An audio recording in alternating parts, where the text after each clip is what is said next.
ये कहानी शांति नाम की एक औरत से शुरू होती है जो एक गांव में रहती थी।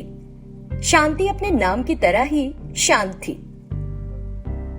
उसका पति दिल्ली में नौकरी कर रहा था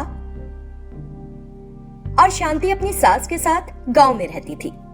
शांति की सास का नाम जानकी था। ये जानते हुए भी कि शांति गर्भवती है, वो उससे हमेशा दुश्मनों जैसा बर्ताव करती थी। इसलिए क्योंकि शांति और रमेश ने प्रेम विवाह किया था। उसकी सास को उतना दहेज नहीं मिला था जितने की उसे चाहत थी, इसीलिए वो हमेशा छोटी से छोटी बात पर भी शांति पर चिल्लाती रहती थी।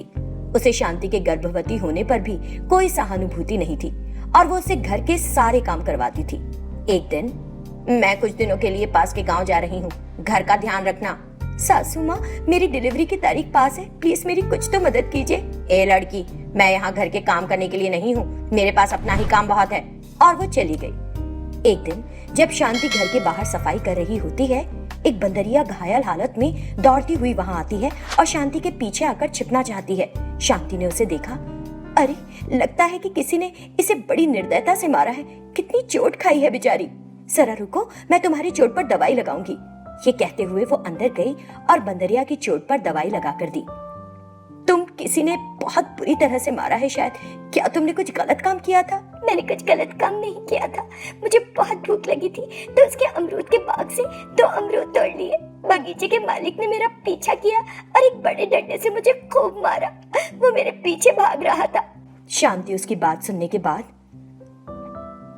जरूर मेरी सास की तरह ही होगा कोई।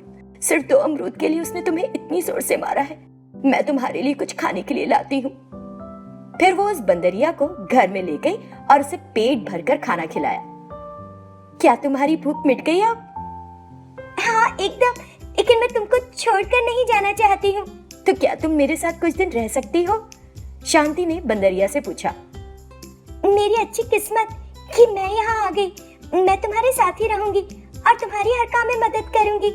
मेरे ऊपर तुमने जो प्यार बरसाया है, मुझे लग रहा है मेरी कोई भी मदद इसके आगे छोटी ही पड़ेगी।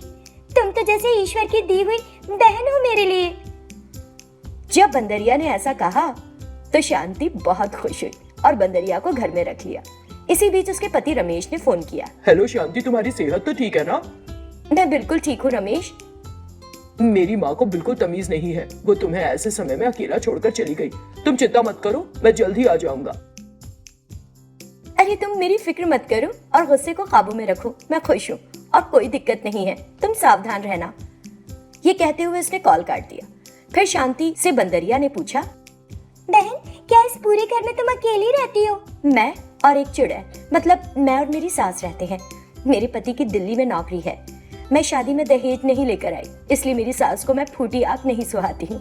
वो पूरा दिन ऐसे ही बातें करते गुजर गया। अगले दिन वो बंदरिया शांति से पहले उठ जाती है। सबसे पहले उसने घर को अच्छी तरह से साफ किया, फिर उसने जाकर बर्तन साफ कर डाले। जैसे ही सारा काम खत्म हुआ, उसने पौधों में पानी दिया। कुछ देर बाद जब शांति उठी और घर देखा तो घर एकदम चमक रहा था। जब शांति ने घर ऐसे देखा तो, अरे, घर आज कैसा बढ़िया लग रहा है, किसी ने मुझसे बेहतर सफाई की है। उसने घूम घूम कर सारा घर देख डाला। किसी ने घर का सारा काम निपटा दिया है। क्या मेरे पति ने किसी नौकरानी को भेजा है? जब वो ये सोचती हुई अहाते में आती है तो देखती है कि वहां तो बंदरिया सफाई कर रही है। फिर उसे समझ आया कि ये सारा जादू उस बंदरिया का है। ये सब तुमने किया है, मुझे भरोसा ही नहीं हो रहा। तुमने कितने सारे काम कर डाले, तुम्हारा शुक्रिया। अगर मैं अपनी बड़ी बहन की मदद ना करूं तो फिर मैं यहाँ हूँ ही क्यों? और ऊपर से तुम गर्भवती भी हो, तुम्हारे लिए भारी काम करना ठीक नहीं है। इसीलिए मैंने तुम्हारे उठने से पहले ही सारा काम खत्म कर लिया। मैं आज से तुम्हें कोई काम नहीं करने दूंगी। सारा काम मैं ही करूंगी अब से। तुम बस बैठना और आराम करना। शांति ने जब उसे इस तरह कहते सुना तो भावुक हो गई। मैं तुम्हारा कर्ज कभी नहीं उतार पाऊंगी, चाहे कुछ भी करूं। मेरी अपनी सगी बहन भी होती ना तो इतना नहीं करती मेरे लिए। ईश्वर ने सच में मेरे लिए ही भेजा है तुम्हें। शांति कहते हुए उदास हो गई। बंदरिया ने देखा तो, तुमने मुझे अपने घर में जगह दी, मेरी भूख शांत की। इस हमदर्दी के बदले में मैं तुम्हारी मदद ही तो कर रही हूँ। फिर बंदरिया ने सब्जी ले ली और उन्हें छोटे छोटे टुकड़ों में बड़ी फुर्ती से काट लिया। आज मैं पकाऊंगी खाना, तुम बस एक जगह आराम से बैठकर बताते जाना कि क्या करना है।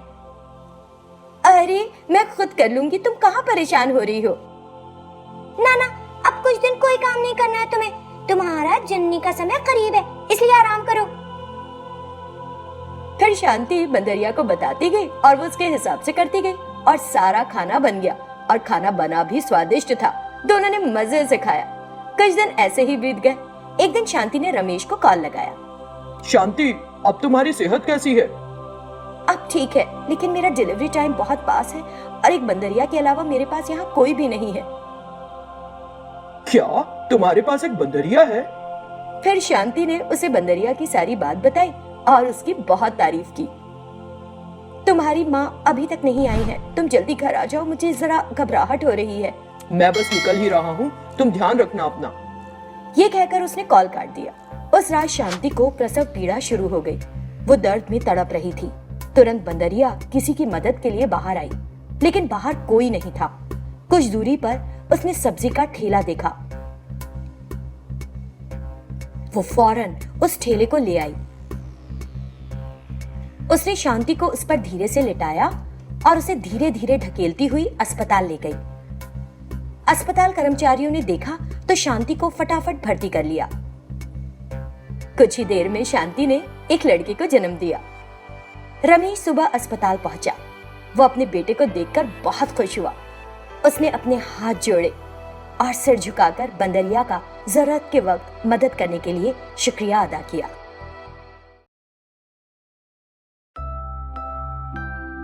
वो एक छोटा सा गांव था। उस गांव में एक शादीशुदा जोड़े शारदा और कुमार की माया नाम की एक बेटी थी। माया की उम्र शादी की हो चुकी थी। उसके माँ बाप उसके लिए रिश्ता देख रहे थे। एक दिन रात में जब सब सो रहे थे, माया जोर जोर से चिल्लाने लगी, नहीं, मुझे मत मारो, मेरे पति को छोड़ दो, उसे छोड़ दो, मेरे पति को मत मारो, मत मारो। ये सुनकर शारदा जाग पड़ी और उससे पूछा, माया, माया, क्या हो गया बेटी? तुम कोई सपना देख रही हो क्या? माया की अचानक आंख खुल गई और वो बोली, माँ, मैंने बहुत बुरा सपना देखा। ठीक है, कुछ नहीं होगा बेटी, थोड़ा पानी पीकर सो जाओ। माया ने कुछ पानी पिया और फिर से सो गई। अगले दिन पूरे चांद की रात थी। माया को प्रकृति से बहुत लगाव था। पूर्णिमा की रात वो ऐसे ही घर के सामने बैठ गई।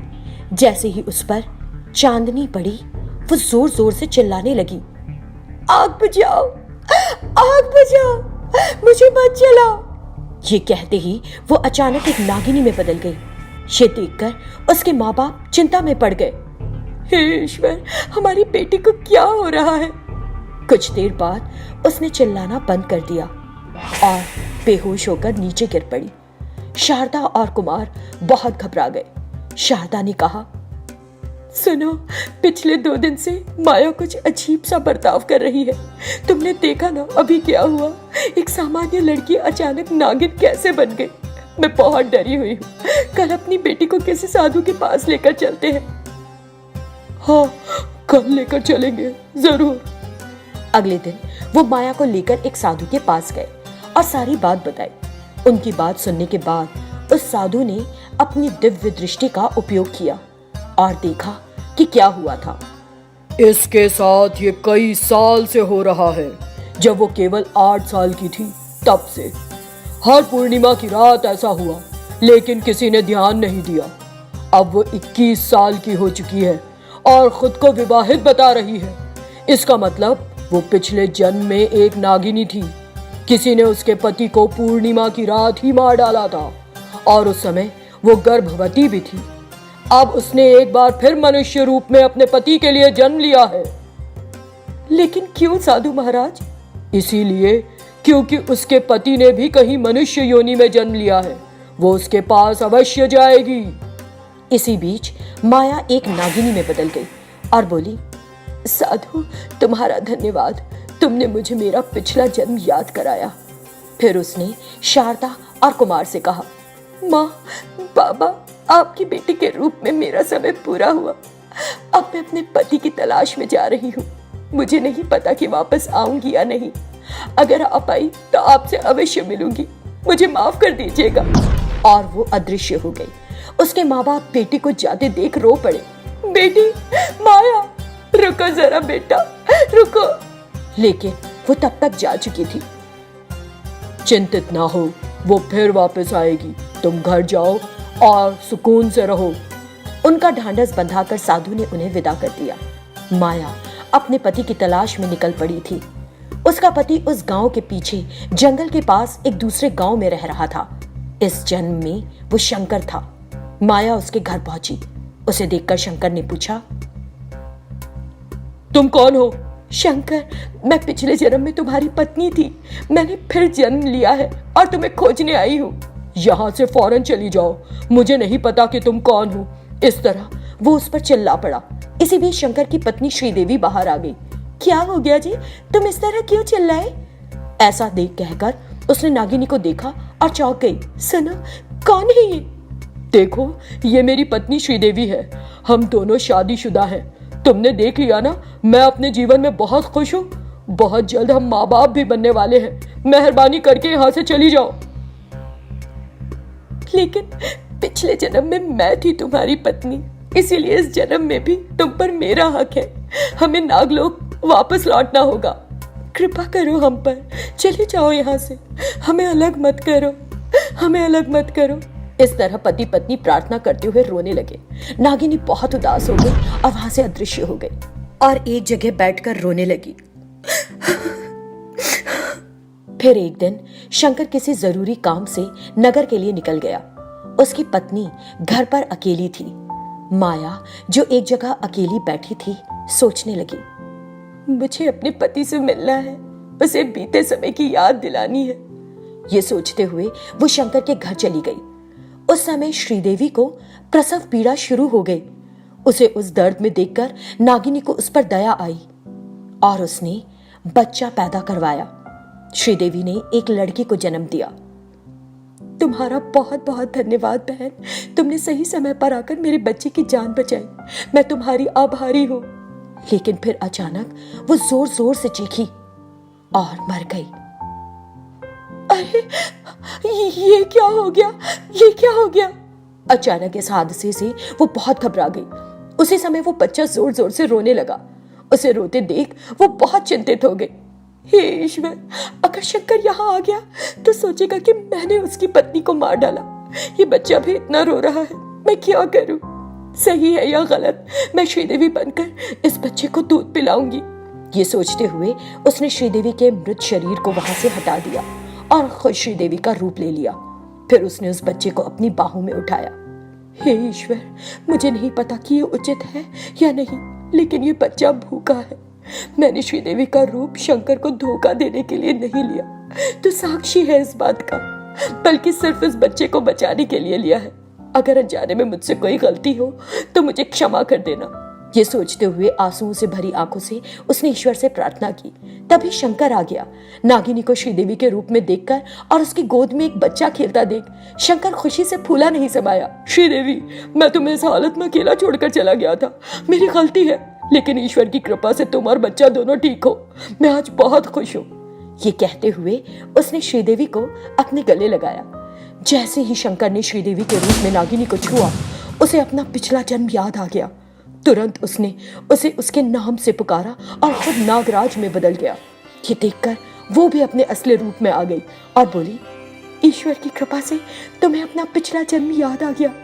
मैं बहुत खुश हूँ, लेकिन मुझे तुम्हें एक बुरी खबर देनी होगी। इस तरह उसने श्रीदेवी की मौत के बारे में बता दिया। नागराज बहुत दुखी हुआ और रोने लगा। जो कुछ हुआ वो हमारे भाग्य में लिखा था। वो अपना समय और कर्तव्य निभाकर चली गई। अब ये बच्चा ही सब कुछ है। तभी अचानक श्रीदेवी वहां प्रकट हुई। उसे देखकर दोनों चौंक गए। फिर वो भी एक नागिनी में बदल गई और बोली, मैं भी एक नागिनी हूँ। मैंने अपने पिछले जन्म में शंकर से प्यार किया था, लेकिन तब तक वो तुमसे विवाह कर चुका था। जब मुझे ये पता चला तो मैं सहन नहीं कर सकी और मैंने उसे मार डाला। मुझे क्षमा कर दो माया, मैंने तुम्हें भी गर्भावस्था में नहीं बख्शा और मार दिया, इसीलिए ये सब कुछ हुआ। ये मेरा नहीं, तुम्हारा ही बच्चा है। पिछले जन्म में तुम्हारी कोख में एक लड़का ही था। उस पाप की वजह से जो मैंने पिछले जन्म में किया, मैंने इस बच्चे को इस जन्म में पैदा किया है। ये कहकर वो अदृश्य हो गई। पति पत्नी ने उस बच्चे को लिया हमें सारी समस्याओं से छुटकारा मिल गया। अब हम सुकून से रह सकते हैं। आज से हम अपने उस समय को फिर से जी सकेंगे जो हमने पहले गवा दिया था। ऐसा कहते हुए वो उस बच्ची के साथ वहां से अदृश्य हो गए।